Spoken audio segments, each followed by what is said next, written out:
Então, seguindo a cronologia de Gênesis, Jacó, após 20 anos, fugir da ira do irmão, ele veio para Padã-Arã, e agora era hora de fazer o caminho inverso e fugir novamente para a região de Canaã. Jacó havia pedido para Labão várias vezes para voltar para casa, mas o sogro sempre criava motivos para impedir a saída de Jacó. Labão, na verdade, estava se aproveitando dele, da mão de obra dele, e Jacó estava agindo com esperteza para conseguir se enriquecer também. Ali era dois ludibriadores, um tentando plantar o outro. Então vamos à leitura de Gênesis 31. Jacó, porém, ouviu falar que os filhos de Labão estavam dizendo: Jacó tomou tudo o que o nosso pai tinha e juntou toda a riqueza à custa do nosso pai. Então a fofoca estava chegando até ele. Ele ouviu falar isso deles, mas não diretamente eles falando para ele. Então provavelmente os servos, os criados chegaram, trouxeram até ele essa informação. O clima ficou tenso ali na família. E Jacó percebeu que a atitude de Labão para com ele já não era mais a mesma de antes. Então Labão, dando ouvido a esses comentários maldosos dos filhos, começou a tratar Jacó como presa, com distância. Não havia mais uma relação pacífica entre sogro e genro. E o Senhor disse a Jacó: volte para a terra de seus pais e de seus parentes, e eu estarei com você. Ele recebeu a confirmação de Deus de que era a hora de sair dali, e se lembrou do encontro que teve com Deus em Betel, que Deus prometeu que estaria com ele. Então Jacó mandou chamar Raquel e Lia para virem ao campo onde estavam os seus rebanhos.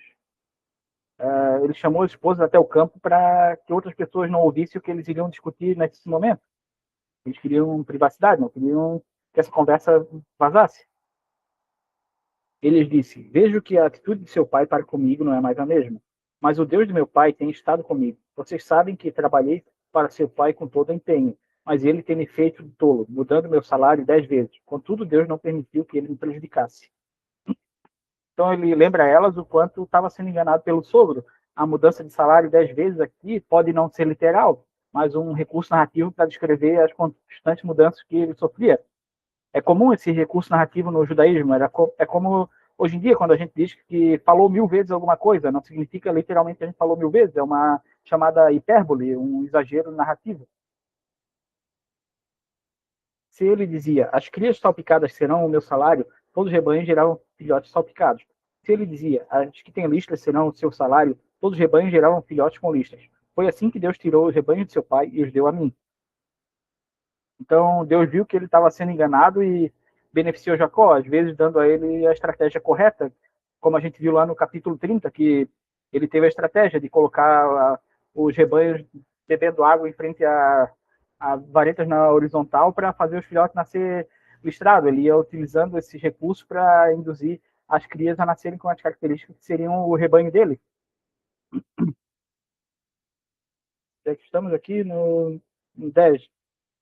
Na época do acasalamento, tive um sonho em que olhei e vi os machos que fecundavam o rebanho, tinham listras e eram salpicados e malhados. O anjo de Deus me disse em sonho: Jacó. Eu respondi: eis-me aqui. Então ele disse: olhe e veja que todos os machos que fecundam o rebanho têm listras, são salpicados e malhados, porque tenho visto tudo o que Labão lhe fez. Sou o Deus de Betel, onde você ungiu uma coluna e me fez um voto. Saia agora dessa terra e volte para sua terra natal. Então, o anjo de Deus, em maiúsculo aqui, demonstra tratar-se de uma teofania. Era a pessoa de Deus falando com ele. E isso é algo que não havia sido mostrado no capítulo anterior, lá no 30, quando ele tomou essa atitude de mudar os bebedouros para induzir as crias. A ideia das várias bebedouros, então, foi dada por Deus. Deus lembrou do voto dele em Betel e utilizou, deu estratégias para ele não ser enganado. Raquel e Lia disseram a Jacó: temos ainda parte na herança dos bens de nosso pai? Não nos trata ele como estrangeiras? Não apenas nos vendeu, como também gastou tudo que foi pago por nós. Então elas perceberam que não sobrou nada para elas, e a menção de tratar elas como estrangeiras refere ao fato de que, apesar de não existir proibição de casamento com pessoas de outros clãs, as mulheres que se casavam com pessoas de fora não recebiam nada. E naquela época o dote era dado à família, mas a noiva tinha direito a uma parte do dote. Toda a riqueza que Deus tirou do nosso pai é nossa e de nossos filhos. Portanto, faça tudo quanto o Senhor lhe ordenou. Então elas consentiram com a decisão. Então Jacó ajuntou seus filhos e suas mulheres e ajudou a montar nos camelos. conduziu todo o seu rebanho junto a todos os bens que havia acumulado em Padã-Arã para ir à terra de Canaã, a casa de seu pai Isaque. Isso seria uma viagem de aproximadamente 700 quilômetros. Enquanto Labão tinha saído para pastorear suas ovelhas, Raquel roubou de seu pai os ídolos do clã. Jacó aproveitou que Labão estava fora de casa. O período de tosquia exigia que os pastores permanecessem vários dias longe, acampados, dependendo do tamanho do rebanho, maior seria o tempo. E Labão, ele dá para ver que ele era idólatra, e com isso ele tinha muitas estátuas de ídolo em casa. Mas essas estátuas elas não tinham só o intuito religioso, mas também, como a gente vai ver posteriormente. E também a gente fica com uma dúvida aqui: será que Raquel era idólatra? Por que ela levou essas estátuas? Isso é algo que a gente não consegue concluir aqui, mas mais à frente a gente vai ver a resposta. Foi assim que Jacó enganou a Labão, o arameu, fugindo sem lhe dizer nada. Ele fugiu com tudo que tinha e, atravessando o Eufrates, foi para os montes de Gileade. Então ele sabia que Labão não ia deixar ele sair, por isso ele fugiu sorrateiramente. 3 dias depois, Labão foi informado de que Jacó havia fugido. O Labão ele levou 3 dias para saber dessa informação, e em 3 dias era a distância que Labão tinha colocado os rebanhos que ele deveria dar para Jacó e ele estava escondendo. Então, quer dizer, ele estava lá tratando dos rebanhos que ele roubou de Jacó, e enquanto ele estava sendo enganado nesse momento. Tomando consigo os homens de sua família, perseguiu Jacó por 7 dias e o alcançou nos montes de Gileade. Então, certamente, ele montou uma milícia com os homens do clã. Naquela época não existia exércitos regulares, isso vai existir só a partir de Roma. E a ideia era impedir que Jacó fosse embora, uma vez que ele tinha um rebanho numeroso e estava levando também as filhas e netos de Labão. Talvez ele fosse usar de violência ou quem sabe até matar Jacó aqui. Então, de noite, Deus veio em sonho a Labão, o arameu, e o advertiu: cuidado, não diga nada a Jacó, não lhe faça promessas nem ameaças. Então, Labão conhecia do Deus que o avô dele, Abraão, servia, e saiu daquela terra. E não é a primeira vez que Deus se manifesta para um pagão, como a gente viu que se manifestou lá para Abimeleque no passado, em sonho, advertindo a questão de que Abimeleque estava com uma esposa que não era dele. Labão alcançou Jacó, que estava acampado nos montes de Gileade. Então Labão e os homens que acamparam ali também. Então, Gileade é dentro da região de Canaã já, eles já estavam longe. Ele perguntou a Jacó: que foi que você fez? Não só me enganou, como também raptou minhas filhas como se fossem prisioneiros de guerra. Ele acusou Jacó de raptar as filhas, pelo qual Jacó, por direito, tinha trabalhado 7 anos por cada uma, e elas saíram de livre e espontânea vontade. Por que você me enganou, fugindo em segredo, sem avisar-me? Eu teria celebrado a partida com alegria, cantos e ao som de tamborins e de harpas. A gente vê que é mentira, porque cada vez que Jacó tentava fugir, ele criava situações que impediam. E a tradição da época diz que deveria ocorrer uma cerimônia de despedida mesmo, quando alguém saía do clã. Você nem sequer me deixou beijar meus netos e minhas filhas para despedir-me deles. Você foi insensato. Ele finge ter sentimentos pelas filhas, pelos netos, sendo que as filhas acusaram ele de vender elas como gado, como um patrimônio. O plano aqui era se vitimizar, fazer Jacó voltar e continuar trabalhando para ele. Tenho poder para prejudicá-lo, mas na noite passada o Deus do pai de vocês me advertiu: cuidado, não diga nada a Jacó, não lhe faça promessas nem ameaças. Ele admite que estava disposto até mesmo a matar Jacó, mas Deus impediu, e descreve como o Deus de seu pai, não se enquadrando como um servo, como um adorador de Deus. Agora, se você partiu porque tinha saudade da casa de seu pai, por que roubou meus deuses? Esses ídolos mencionados aqui no hebraico são chamados de terafins, e com isso eles não serviam apenas para objeto de adoração. Naquele tempo a escrita era algo muito rudimentar, não tão desenvolvido, então tinha a crença das divindades locais, cada região tinha o seu deus territorial. Com isso a estátua de um deus, de certo modo, ela servia como um documento de escritura pública daquela terra onde o deus exercia influência. Nos textos antigos de Nuzi é mencionado a passagem desses ídolos de pai para filho como herança e como transmissão de terra também. E existem algumas passagens na Bíblia que mencionam esses terafins, e uma de grande destaque é lá em 1 Samuel 19:13, onde há um incidente que os homens de Saul tentam capturar Davi, e a esposa de Davi, a Mical, ela pega uma estátua, um terafim do tamanho de uma pessoa, deita ele na cama e cobre com cobertor para fingir que é Davi que está deitado ali. Ou seja, tinha uma estátua de um ídolo na casa de Davi, que Mical usou para fingir que era ele. Isso é, no mínimo, estranho. Jacó respondeu a Labão: Tive medo, pois pensei que você tiraria suas filhas de mim à força. Jacó, quanto a seus deuses, quem for encontrado com eles não ficará vivo. Na presença de nossos parentes, veja você mesmo que está aqui comigo qualquer coisa que lhe pertença, e se tiver, leve-a de volta. Ora, Jacó não sabia que Raquel os tinha roubado.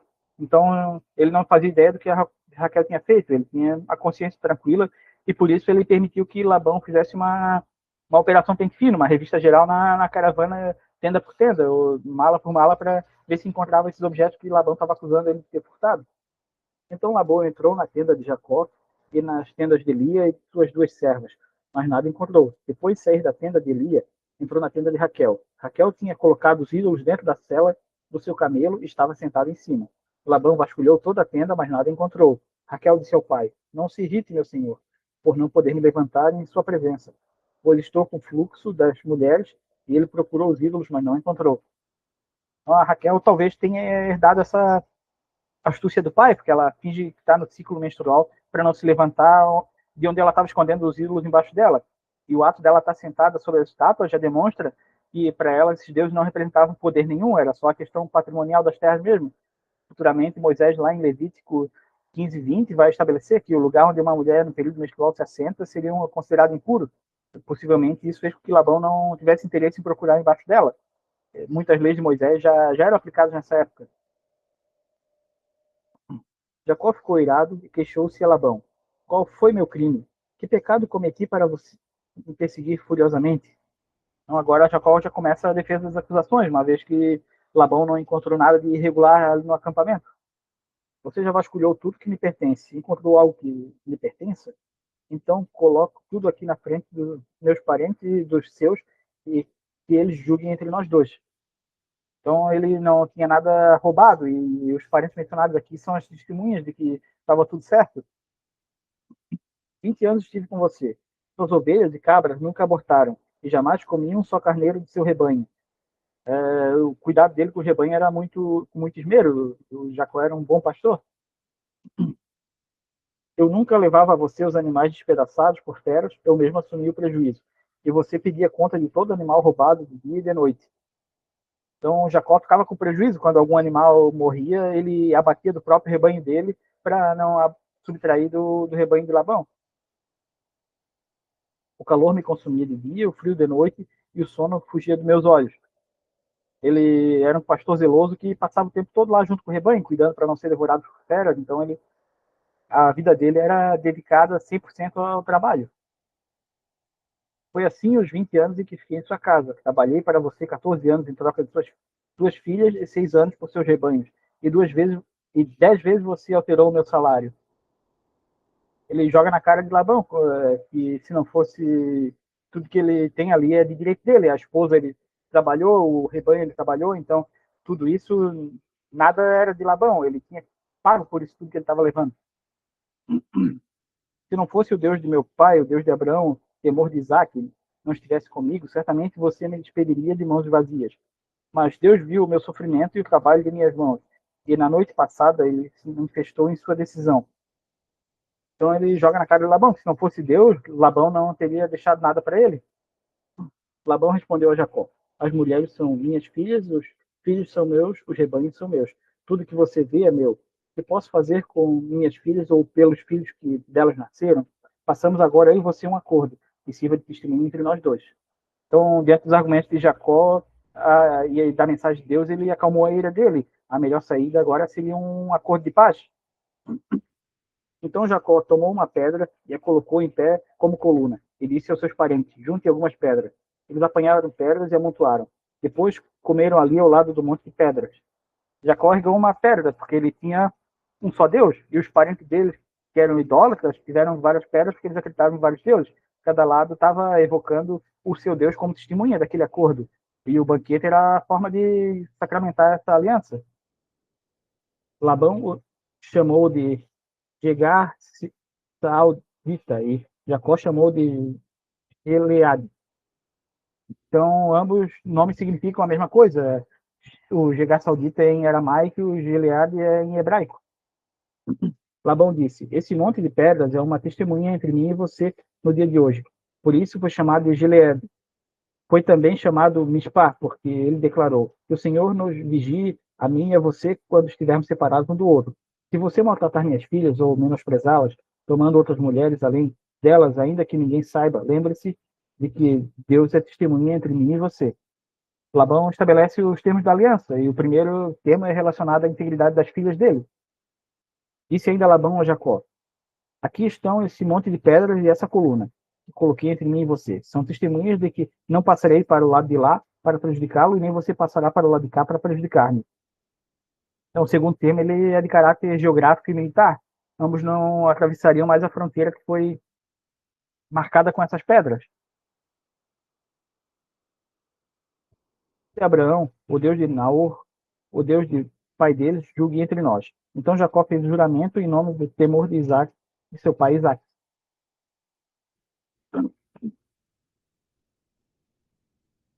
Então aqui foi feito os termos deles, eles assinaram o compromisso a partir de agora.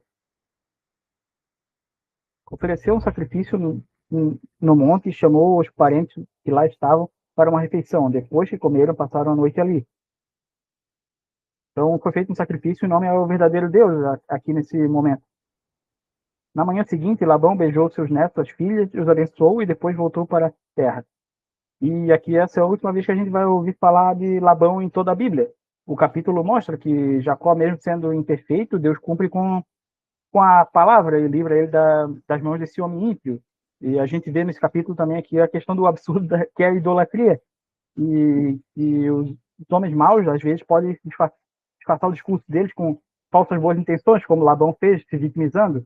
Mas Deus tem o poder de frear eles e salvar os seus eleitos. E mesmo sendo correto, a gente pode sofrer injustiça, falsas acusações, mas a boa conduta, a honestidade e a fé vão trazer sempre a verdade à tona, como aconteceu aqui com Jacó. Tudo bem até aqui? Tudo bem, glória a Deus. Então vamos para o capítulo 32. Jacó também seguiu o seu caminho e os anjos de Deus vieram ao encontro dele. Então, o também seguiu, aqui começa esse versículo, ele conecta diretamente ao capítulo anterior, é ato contínuo esses acontecimentos, não houve um intervalo, não houve um gap entre um e outro. E esses anjos podem ser os mesmos que ele viu lá na escada quando estava seguindo o caminho contrário, indo para Padã Aram. Quando Jacó os avistou, disse: esse é o exército de Deus. Por isso deu àquele lugar o nome de Maanaim. O exército, nesse sentido, também pode ser descrito em algumas traduções como acampamento, e serve para descrever a presença massiva de Deus e dos anjos. Manaim, no original, significa dois acampamentos, porque ali ele entendeu que estavam dois acampamentos, o dele e o de Deus. E geograficamente a gente não sabe com precisão onde ocorreu esse encontro, só se sabe que foi entre as montanhas de Gileade e o val do rio Jaboque. Jacó mandou mensageiros adiante dele, a seu irmão Esaú, na região de Seir, território de Edom. Então, mesmo sentindo a presença de Deus e a proteção, Jacó não vai deixar de tomar as medidas humanas para ter um encontro pacífico com o irmão. Não por falta de fé, mas por prudência. E um fato interessante aqui é que em vários idiomas antigos, anjo e mensageiro são a mesma palavra. Em hebraico, o malak significa tanto anjo quanto mensageiro, e em grego, ângelo. E uma vez inspirado pelos anjos de Deus, Jacó, mensageiros de Deus, Jacó resolveu mandar os mensageiros dele também. E o território mencionado aqui de Edom tem esse nome por causa de Esaú, e é Edom, que significa vermelho. Para ele poder até chegar até a casa de Isaac, ele teria que passar por esse território dominado pelo irmão. Ele lhes ordenou: vocês virão seguinte ao meu senhor Esaú. Assim diz o teu servo Jacó: morei na casa de Labão e com ele permaneci até agora. Então Jacó instruiu os mensageiros a descrever ele como um servo de Esaú. Mas a realidade é outra, lembrando que da antibênção que foi dada por Isaac, falando que Esaú seria servo de Jacó, quando houve aquele engano que o Jacó passou por Esaú, recebeu a bênção, e o que sobrou para Esaú foi essa antibênção, uma bênção amarga, oposta. E essa atitude de Jacó demonstra o início de uma mudança de caráter, um amadurecimento. Tenho bois e jumentos, ovelhas e cabras, servos e servas. Envio agora essa mensagem ao meu senhor para que me receba bem. Ele mandou informar que ele não queria nada de Esaú, porque ele já tinha a riqueza dele, já tinha o patrimônio dele. Ele quer só ser bem recebido pelo irmão após tantos anos de distância. Quando os mensageiros voltaram a Jacó, disseram-lhe: fomos até seu irmão Esaú, e ele está vindo ao seu encontro com 400 homens. Isso não era uma boa notícia, de forma alguma, era uma notícia alarmante. Lembrando que Abraão, com um pouco mais de 300 homens, derrotou uma liga de 4 reis, e 400 homens de Esaú era uma ameaça enorme para Jacó nesse momento. Jacó encheu-se de medo e foi tomado de angústia. Então, se dividiu em 2 grupos todos que estavam com ele, bem como as ovelhas, as cabras, os bois, camelos, pois assim pensou: se Esaú vier e atacar um dos grupos, o outro poderá escapar. Então Jacó viu o perigo e com isso, como isso representava, ele elaborou uma estratégia, uma tentativa de amenizar o dano. Caso o Esaú viesse a atacar um grupo, o outro poderia escapar. Então Jacó orou: ó Deus de meu pai Abraão, Deus de meu pai Isaque, ó Senhor que lhe disseste: volte para a sua terra e para os seus parentes, e eu o farei prosperar. Essa é a primeira oração registrada de Jacó na Bíblia. Até aqui ele só falou com Deus quando Deus falou com ele. Isso ensina pra gente que o medo é o grande estímulo, a grande força motriz para a oração. Na hora do favor, todo mundo vai procurar Deus. E a oração de Jacó é interessante porque ela inicia evocando o pacto que Deus firmou com ele, com os patriarcas. Ela se refere a Deus pelo nome pessoal dele, Senhor, aqui. E ele lembra Deus que ele está ali porque Deus garantiu a segurança para ele. Então ele está usando o que Deus prometeu e reivindicando isso. Não sou digno de toda a bondade e lealdade com que tiraste teu servo. Quando atravessei o Jordão, eu tinha apenas o meu cajado, mas agora possuo 2 caravanas. Então Jacó reconhece a condição dele de indigno, de pecador, e então é quebrantamento genuíno. Ele reconhece que quando ele saiu de casa não tinha nada, mas agora Deus fez ele prosperar. Livra-me, rogo das mãos de meu irmão Esaú, porque tenho medo que ele venha nos atacar, tanto a mim como as mães e as crianças, pois se prometesse, seja certo de que eu o farei prosperar e farei os seus descendentes tão numerosos como a areia do mar, que não se pode contar. Então a preocupação dele não é só com a sua segurança, consigo mesmo, mas com a família e com a descendência que Deus prometeu a ele. A oração dele é verdadeira e é baseada na fidelidade de Deus, na promessa de Deus da descendência dele. Depois de passar ali a noite, escolheu entre seus rebanhos um presente para o irmão Esaú. Jacó orou, mas também tomou providências. Não devemos orar só, mas também agir. 200 cabras, 20 bodes, 200 ovelhas e 20 carneiros, 30 fêmeas de camelo com seus filhotes, 40 vacas, 10 touros, 20 jumentas e 10 jumentos. Isso soma aproximadamente mais de 550 animais ao todo. Um rebanho generoso que, bem administrado, aumentaria muito a riqueza de Esaú com esse presente. Designou cada rebanho sob o cuidado de um servo e disse: vão à minha frente e mantenham certa distância entre um rebanho e outro. Ao que ia à frente, disse a seguinte instrução: quando meu irmão Esaú encontrar com você e perguntar a quem você pertence, para onde vai e de quem é todo esse rebanho à sua frente, você responderá: é do seu servo Jacó, é um presente para o meu senhor Esaú, ele mesmo está vindo atrás de nós. Também instruiu o segundo e o terceiro e todos os outros que acompanhavam os rebanhos. Diga também a mesma coisa a Esaú quando o encontrarem. E acrescentou: seu servo Jacó está vindo atrás de nós. Porque pensava: eu o apaziguarei com esse presente que estou enviando antes de mim. Mais tarde, quando eu ouvir, talvez me receba. Então, o plano era impressionar e acalmar a ira de Esaú com tantos presentes. Entregando em etapas, ele aumentaria a sensação de gratidão, desarmando lentamente a raiva do irmão. O apaziguar, aqui, em algumas traduções, está escrito como aplacar. É a mesma expressão que era utilizada lá no tabernáculo, quando o sangue dos animais era derramado para cobrir os pecados. Ou seja, a intenção dele era apagar os erros do passado com o irmão, com esse presente. Assim, os presentes de Jacó seguiram à sua frente. Ele, porém, passou a noite no acampamento. Naquela noite, Jacó levantou-se, tomou suas 2 mulheres, suas 2 servas, seus 12 filhos, para atravessar o lugar de passagem do Jaboque. Depois de haver feito atravessar o ribeiro, fez passar tudo o que possuía. Então ele fez a família atravessar o rio, mas ficou do outro lado sozinho, um ato de cautela e cuidado com a família. É preciso que ele escolheu ficar sozinho também para refletir, orar e ficar só com Deus. E Jacó ficou sozinho. Então veio um homem que se pôs a lutar com ele até o amanhecer. É possível que inicialmente Jacó acreditou que tratasse de um assassino enviado por Esaú, um ritmo que ele mandou para apagar o Jacó. Mas esse homem era o próprio Deus. Deus já havia feito o homem antes, quando apareceu para Abraão antes de destruir Sodoma e Gomorra. E ao assumir essa forma, Deus equiparou-se à força de um homem comum. Caso contrário, Jacó não teria nem condições de lutar. não tinha superpoderes dessa forma, semelhante a Jesus, como disse lá em Filipenses 2,6, que tendo a natureza de Deus, não considerou que era igual a Deus, mas se esvaziou, e Deus escolheu lutar com Jacó. Quando o homem viu que não poderia dominar Jacó, tomou-lhe na articulação da coxa, de forma que a deslocou enquanto lutavam. Então, apesar de tudo, Jacó era extremamente forte, como a gente viu lá no incidente que ele sozinho removeu uma pedra que vários pastores precisavam remover para tapar um poço.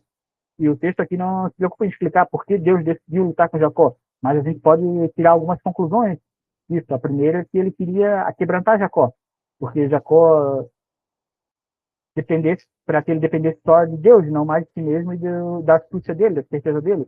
E também, talvez, permitir que Jacó vencesse para então o abençoar, uma forma de encorajar Jacó, uma vez que ele lutando com Deus e sobrevivendo, não teria mais nada para ele temer, não temeria mais Esaú, o exército de Esaú, o sogro Labão, e o toque de Deus na coxa aqui foi só um sinal de que Deus não estava usando a plenitude do poder dele, ao contrário, um só toque teria destruído Jacó. Deus deixou essa marca para mostrar que foi pela graça. Então o homem disse: deixe-me ir, pois o dia já desponta. Mas Jacó lhe disse: não te deixarei ir, a não ser que me abençoe. Jacó, apesar da dor, agarrou-se a essa oportunidade. Ele queria mais de Deus. E era uma luta física e espiritual que acontecia aqui ao mesmo tempo. E apesar da dificuldade, Jacó não se rendia até receber a bênção.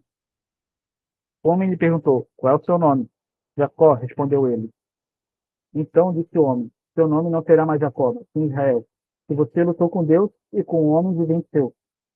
Então Deus admite a vitória de Jacó, mas pergunta para ele o nome, para que ele reflita sobre o significado do nome de quem ele era. Lembrando que o nome dele significava enganador, suplantador, e Deus nesse momento apaga esse passado dele.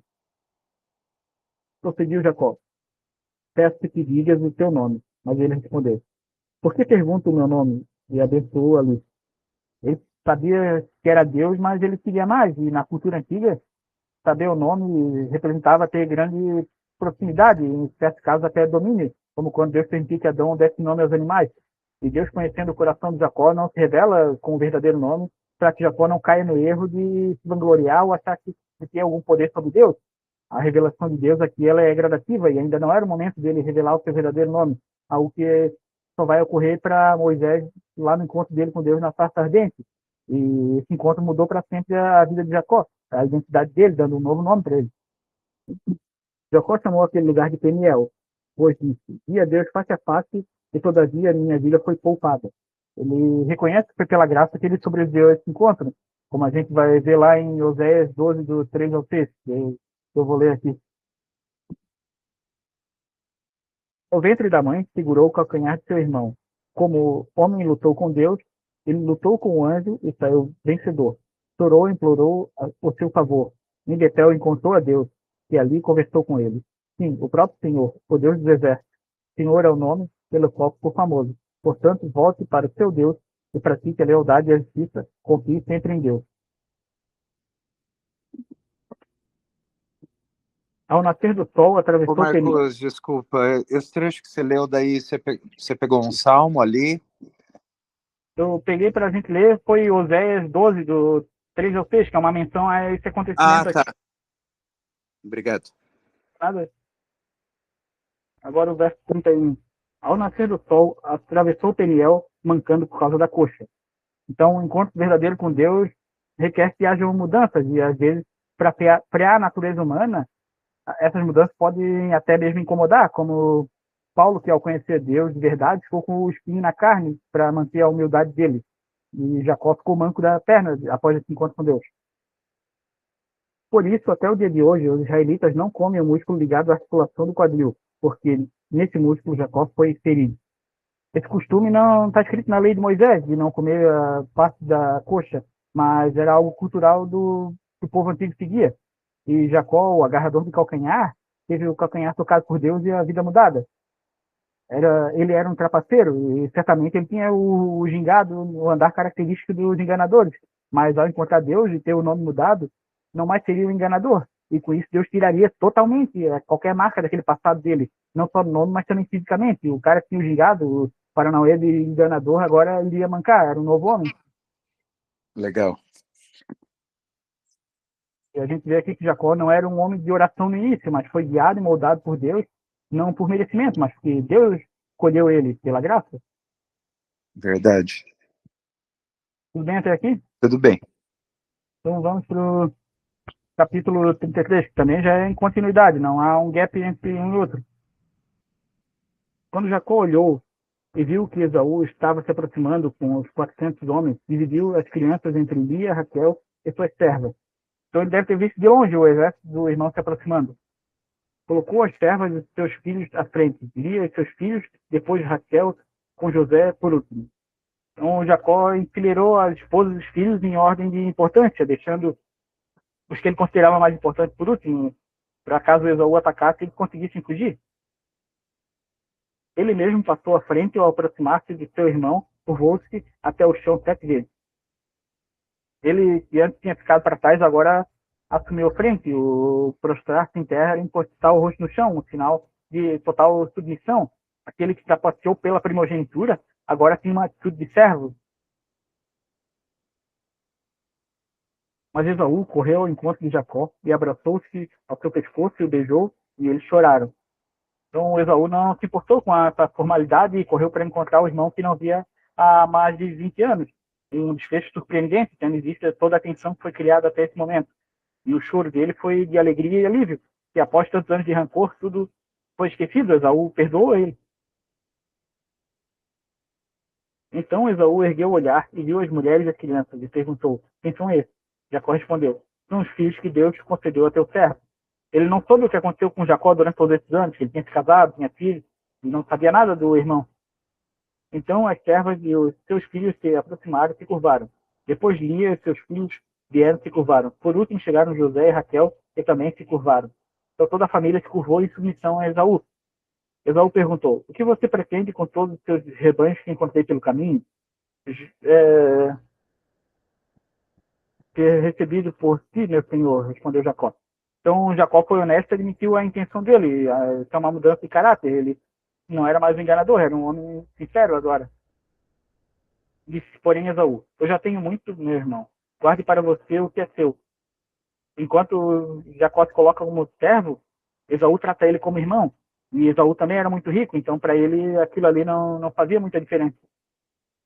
Mas Jacó insistiu: não, se te agrada de mim, aceita esse presente de minha parte. Porque ver tua face é como contemplar a face de Deus. Além disso, tu me recebeste tão bem. Então, o aceite desse presente diante da testemunha confirmaria o perdão e a paz entre os irmãos. E para Jacó, ver a face de Esaú era como ver a face de Deus. Ambos tinham o poder de matar ele, mas agiram com amor. Como a gente vê lá no livro Aqueles da Bíblia, do André Hein, que ele menciona esse fato. Jacó, olhando para o rosto do irmão, compreendeu tudo. Viu nele o rosto do Deus, o rosto do perdão.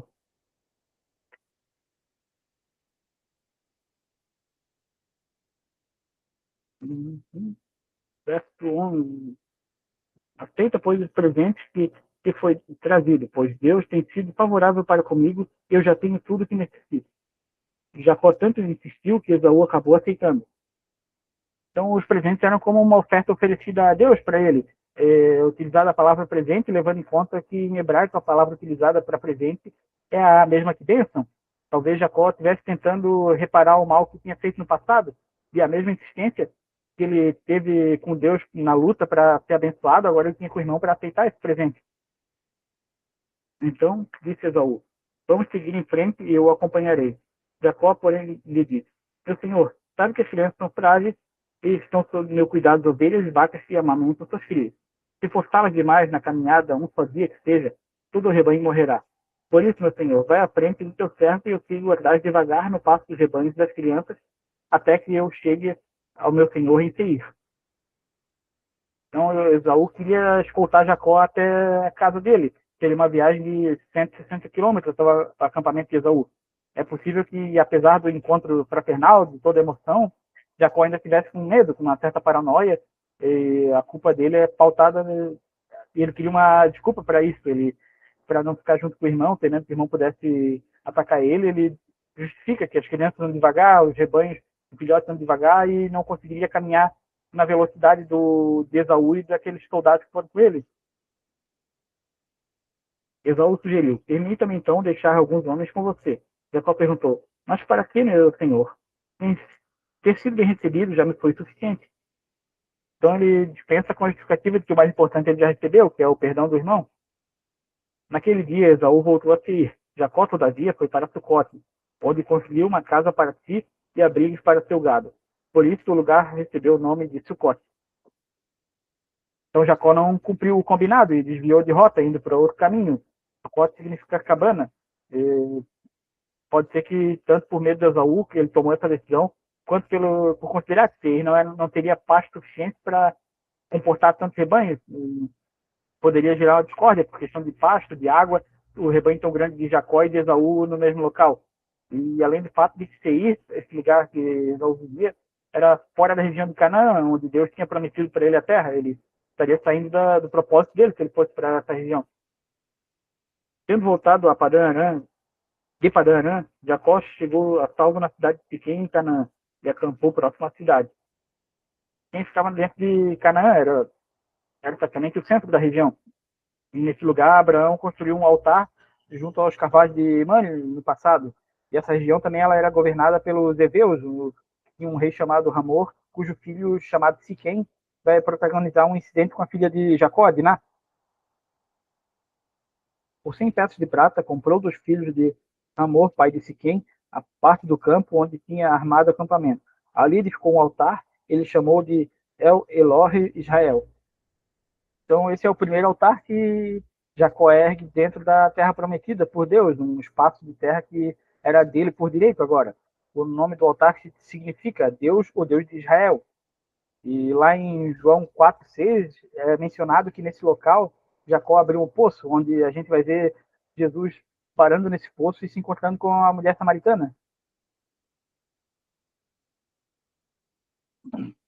E capítulo 33, algumas lições importantes que a gente pega com a leitura desse capítulo. Deus garantiu lá na visão da escada que Jacó voltaria para sua terra são e salvo, e foi fiel para cumprir essa promessa. E também esse capítulo ele é um convite para a reconciliação, que a gente tem em algum momento passado alguma fez um mal para alguém ou alguém fez para nós, o tempo pode curar, como a gente viu aqui, 20 anos longe de casa fez com que todo o passado de rancor entre Esaú e Jacó fosse esquecido.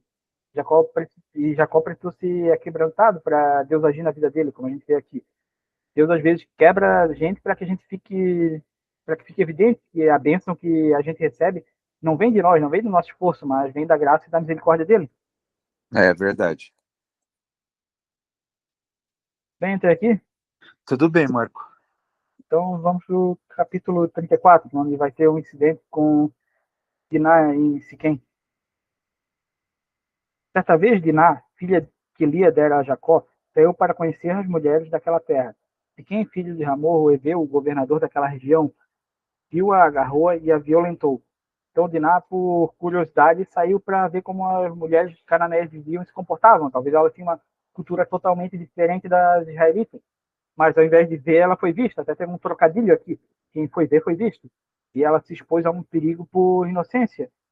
Ela deveria ter entre 12 e 16 anos de idade, que naquela época já era uma idade compatível para casamento. E tudo indica que Siquém arrastou ela até o palácio dele. Esse ato tornaria ela impura para se casar, porque ela foi desonrada. E como a gente viu lá no capítulo de Sodoma e Gomorra, era uma prática comum dos cananeus o abuso sexual, o estupro com os estrangeiros indefesos. Eles agiam com essa crueldade.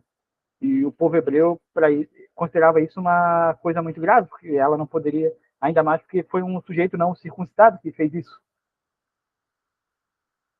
Mas o seu coração foi atraído por Diná, filha de Jacó, e ele amou a moça e falou-lhe com ternura. Então, o inesperado aconteceu. O estuprador se apaixonou por ela. A alma dele se apegou a dela. E o falar com ternura pode indicar que ele tentou convencer ela a viver com ele. Posteriormente, lá na lei de Moisés, em Deuteronômio 22, do 28 ao 29, vai dizer que quem estuprar uma virgem terá que se casar com ela. Não existe justificativa para o que ele fez, mas se quem agora vai tentar ajustar o que ele começou errado. Por isso, se quem foi dizer a Ramor, seu pai, consiga-me aquela moça para que seja minha mulher. Então, como os casamentos eram arranjados na época, ele precisava que o pai dele fizesse o arranjo com o pai dela. Os pais faziam os arranjos para os casamentos, não era livre iniciativa da pessoa. Quando Jacó soube que sua filha Diná tinha sido desonrada, seus filhos estavam no campo com os rebanhos. Por isso ele esperou calado até que regressassem. Então, como Jacó estava sozinho, temendo ser atacado e morto, ele não fez nada naquele momento. Talvez por medo, ou quem sabe porque essa filha não era filha da esposa favorita dele. Se fosse filha de Raquel, será que ele agiria da mesma forma? Então Hamor, pai de Siquém, foi conversar com Jacó. Quando os filhos de Jacó voltaram do acampamento, souberam de tudo, ficaram profundamente entristecidos e irados, porque Siquém tinha cometido um ato vergonhoso em Israel ao deitar-se com a filha de Jacó, coisa que não se faz. Então aqui Simeão e Levi, que também eram irmãos de Diná por parte de mãe, tinham voltado, eles tinham por volta de 20 anos nesse momento. Mas Hamor disse-lhes: Meu filho Siquém apaixonou-se pela filha de vocês. Por favor, entregue-na a ele para que seja sua mulher. Case-se entre nós e deem-nos suas filhas e torne-se para vocês as nossas. Estabeleçam-se entre nós, a terra está aberta a vocês. Habitem-na e façam comércio nela e adquiram propriedade. Então o rei tenta pôr panos quentes na situação e abre-se para unir as famílias com mais matrimônios, mais casamentos entre os dois clãs. Então Siquém disse ao pai e aos irmãos de Diná: Conceda-me esse favor e eu lhes darei o que me pedirem. Aumentem o quanto quiserem o preço e o presente pela noiva, e pagarei o que me pedirem. Então somente me deem a moça por mulher. Ele estava profundamente apaixonado por ela, e nesse momento os cananeus que haviam iniciado da forma errada queriam fazer tudo para consertar esse erro. E a gente vai ver quem será que é o vilão nessa história. Vai ser uma verdade dura que existem pagãos que são mais honestos do que crentes hipócritas no fim da história. Os filhos de Jacó, porém, responderam com falsidade a Siquém e a seu pai, Hamor, por ter Siquém desonrado Diná, a irmã deles. Disseram: Não podemos fazer isso jamais. Entregaremos nossa irmã a um homem que não seja circuncidado. Seria uma vergonha para nós. Daremos nosso consentimento a você com uma condição: que vocês se tornem como nós, circuncidando todos do sexo masculino. Só então lhe daremos nossas filhas e poderemos casar-nos com as suas. Nós nos estabeleceremos entre vocês e seremos um só povo. Mas se não aceitarem circuncidar-se, tomaremos nossa irmã e partiremos. Então, na versão em grego, é descrito que quem falou isso foi Simeão e Levi, que deram essa proposta. Os filhos tomaram a frente e responderam, mas com intenção falsa, como descreveu lá no início.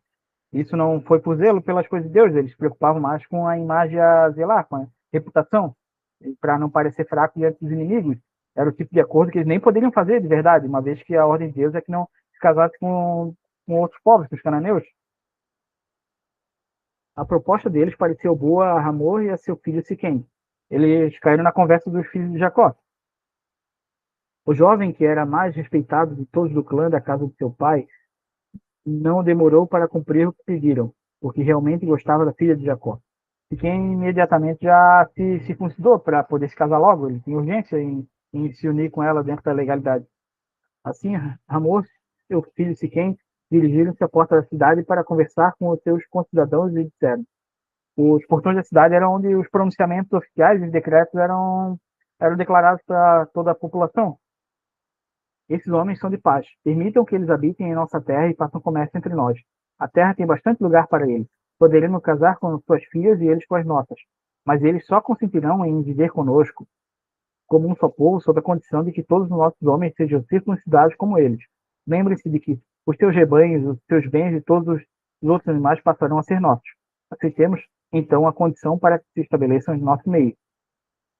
Então, também houve um interesse de lucro, uma vez que Jacó tinha muito rebanho, muito patrimônio, e isso passaria a integrar o clã de Siquém também. Todos que saíram para reunir-se à porta da cidade concordaram com Hamor e com seu filho Siquém, e todos os homens e meninos da cidade foram circuncidados. Então, todos os homens foram circuncidados, não por um caráter religioso, mas visando os benefícios de agregar o clã de Jacó ao deles.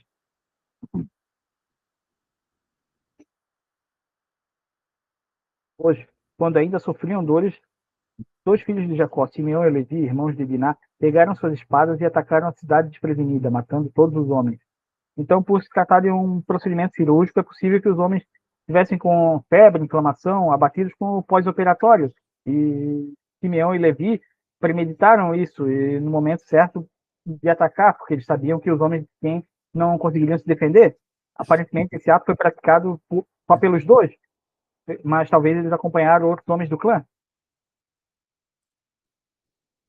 Mataram ao fio da espada Hamor, seu filho Siquém, e tiraram Diná da casa de Siquém e partiram. Então, durante todo esse tempo aqui, a Diná estava vivendo lá na casa de Siquém, estava lá no palácio deles. Vieram então os outros filhos de Jacó e, passando pelos corpos, saquearam a cidade onde sua irmã tinha sido desonrada. Agora sim, os demais filhos de Jacó vieram. Provavelmente não todos, porque José ainda era criança e Benjamim nem tinha nascido. E com indiferença e com desrespeito, eles pisotearam os mortos. Apoderaram-se das ovelhas, dos bois, dos jumentos, de tudo que havia na cidade e no campo. Levaram as mulheres e as crianças e saquearam todos os bens e tudo que havia nas casas. Então eles se apoderaram de todos os bens da cidade, aprisionaram as mulheres, as crianças, eles fizeram uma barbaridade, eles brutalizaram a cidade. Então Jacó disse a Simeão e Levi: vocês me puseram em grandes apuros, atraindo sobre mim ódio dos cananeus e dos filisteus, habitantes da terra.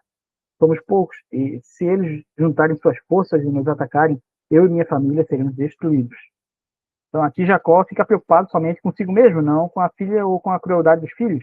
Ele tem medo só de foi arruinado o plano dele de ficar pacificamente ali. Agora ele tem uma retaliação, mesmo tendo passado por tanta experiência com Deus, Jacó ainda vacila na fé. E isso mostra que idade nem sempre é maturidade, e muitas vezes a gente anda em círculos. Mas eles responderam: está certo que ele tratar nossa irmã como prostituta? Eles não demonstram remorso algum pela crueldade deles. Preocupação é com a reputação mesmo. Sim, tem algumas lições que a gente aprende com esse capítulo. Vê aqui que a circuncisão não torna ninguém mais justo ou honesto. E os filhos de Jacó, que eram circuncidados, agiram com traição, enquanto os pagãos confiaram neles, foram ingênuos. E nem todo, isso mostra que também nem todo crente batizado é mais justo ou honesto do que um não convertido. O texto também mostra que uma... Oi? Não falei nada não, Marcos. Tudo bem. E esse texto também mostra que ninguém é inocente, todos são pecadores, cada um ali tinha sua parcela de maldade, e a graça de Deus ela opera, porque um desses assassinos cruéis aqui, Levi, viria a ser o pai da linhagem sacerdotal. A Bíblia ela não é ficção, porque a ficção ela mostra personagens muitas vezes que são totalmente bonzinhos ou totalmente maus, e ela mostra que a verdadeira natureza falha do ser humano, dos heróis, todos são pecadores, todos são falhos. Com exceção de Cristo, ninguém é perfeito, todo mundo vai ter seus vacilos, vai ter seus erros, vai cometer atos questionáveis. Por isso que a Bíblia ela é verdadeira, ela é perfeita. Vem até aqui? Tudo bem? Esse Gênesis, meu, é intriga atrás de intriga, cara. Então, quem gosta de Game of Thrones, de Eu ia falar, cara, olha, só esses 4 capítulos aí já dava uma meia temporada de um Game of Thrones aí, viu? Porque ele é bem intenso. George Martin, eu acho que se inspirou aqui para criar aquela série dele. É. Muito obrigado, glória a Deus. Obrigado pela leitura, Marcos. Deus abençoe cada vez mais. Obrigado. Antes de finalizar, eu queria fazer uma leitura de Romanos 3, 21 ao 24. Mas agora, sem lei, se manifestou a justiça de Deus, testemunhada pela lei e pelos profetas. Justiça de Deus mediante a fé em Jesus, Cristo para todos e sobre todos os que creem, porque não há distinção, pois todos pecaram e carecem da glória de Deus, sendo justificados gratuitamente por sua graça, mediante a redenção que há em Cristo Jesus. Então, ao olharmos Gênesis, a gente enxerga que ali uma família marcada por tensões, enganos, impulsos violentos, alianças frágeis e tentativas humanas de resolver o problema com as próprias mãos. A gente viu que Jacó foge de Labão com medo, encontra Esaú ainda carregando culpa antiga, e os filhos usam de algo que é sagrado para cometer um ato de vingança, revelando o quanto o coração humano é incapaz de produzir a verdadeira justiça. Porém, em meio a tanta fragilidade, Deus continua fiel, preservando, protegendo os propósitos de Deus.